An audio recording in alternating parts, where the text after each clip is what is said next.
You've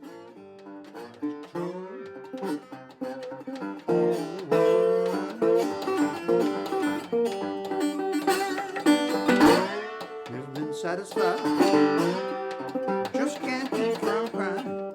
My favorite part of my job is actually playing in front of people. I really enjoy it.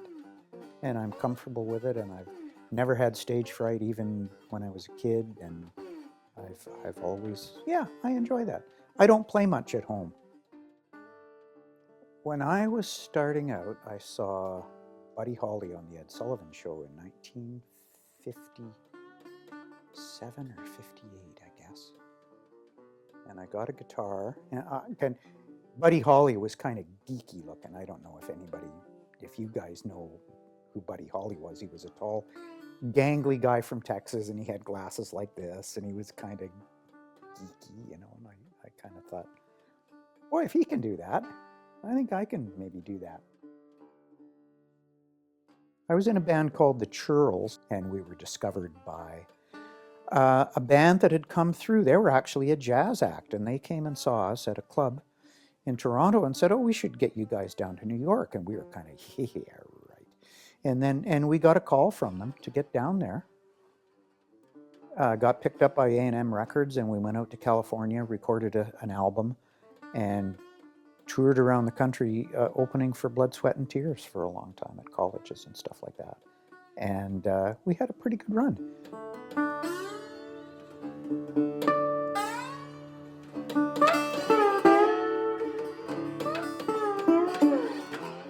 Did a festival in the Mississippi Delta about 17 years ago. And we did a thing at night in a club, in a juke joint. And a lot of the people in the audience, most of the audience were black folks. So a lot of John Lee Hooker's relatives, a lot of Muddy Waters' relatives were out in the audience, and I was playing for these people, and I just felt it was weird, but it was weird in a good way. It was very humbling, especially for me being a blues player like that. Clarksdale is like Mecca, that's, if you can hold your own in Clarksdale, you can hold your own anywhere. Had the privilege of playing a few times with Jimi Hendrix, and I had told my parents about it when they were here, and I sent them a copy of the album that we did. We did a couple of albums, and so my dad took it down to the radio station. He got on there and he said, oh, yeah, this is by my son, and oh, he played with Jimi Hendrix and stuff, So, of course, when I moved here, everybody was, wow, man, did you play with Jimi Hendrix? And I kind of had to go, yeah.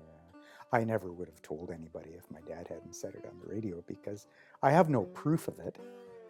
In 1969,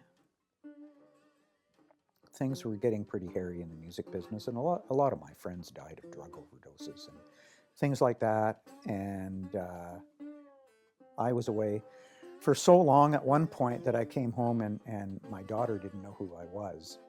And that kind of gave me pause. And that's when I decided to get off the road, and we came out here to visit, and I was going to go back again and just play locally in Toronto. And we came out here and decided to stay. So I remember when we came, we took the plane from Vancouver, and I looked down and saw a clearing, and I thought it was the airport, and it was the entire town. So it was a bit of a culture shock. I got a job in the mill pretty quick, and so we always had money, and I could play every now and then on the weekends when I was off on the weekends.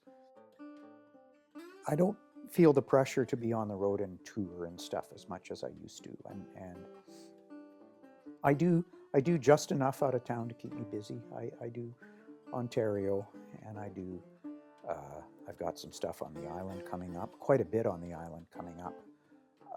And that's about the farthest I want to go. So, yeah, days in Powell River can vary. Most of them are pretty pleasant.